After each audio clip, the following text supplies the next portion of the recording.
আসসালামু আলাইকুম। আতিকা রান্নাবান্নায় সবাইকে স্বাগতম। আজকে রান্না করব বাইম মাছ। দেখতে থাকুন পুরো ভিডিওটা। প্রথমে হাঁড়ি বসিয়েছি, হাঁড়িটা গরম করে নিয়েছি আমি। এখন দিয়ে দিব সয়াবিন তেল। তেলটা গরম হয়ে এলে দিয়ে দেব পেঁয়াজ কুচি। আমি এখানে 1.5 কাপ পরিমাণ পেঁয়াজ কুচি নিয়েছি। তারপর দিয়ে দিব 3-4টা কাঁচামরিচের ফালি। নেড়ে চেড়ে নেব। পেঁয়াজগুলো ভালোভাবে ভেজে নিয়ে তারপর মশলা অ্যাড করব। পেঁয়াজটা একটু ভাজা ভাজা হয়ে এসেছে, এর মধ্যে আমি দিয়ে দিব আলু। যারা যারা আলু খেতে না পছন্দ করেন তারা স্কিপ করবেন।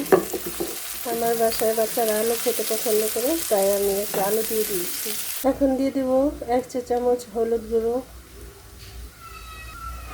1 চা চামচ মরিচের গুঁড়ো, সামান্য জিরে গুঁড়া, 1/2 চামচ ধনিয়া গুঁড়া, পরিমাণ মতো লবণ। সব একসাথে এখন মিক্স করে নেব।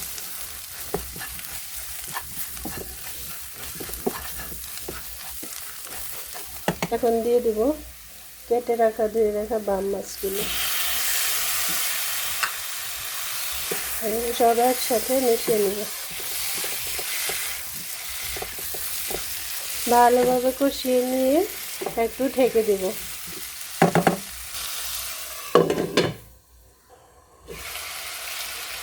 একটু কষানো হয়ে গেছে, এখন আমি পরিমাণ মতো পানি দিয়ে দেব।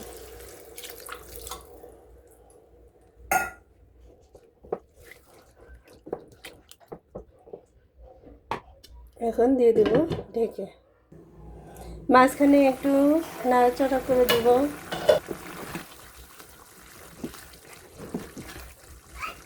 কালারটা সেই সুন্দর এসেছে, সেই সুন্দর, মাশাআল্লাহ। আবার ঢেকে দেব।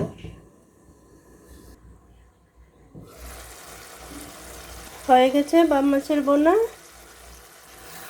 এই তো ফাইনাল। এখন নামিয়ে নিব।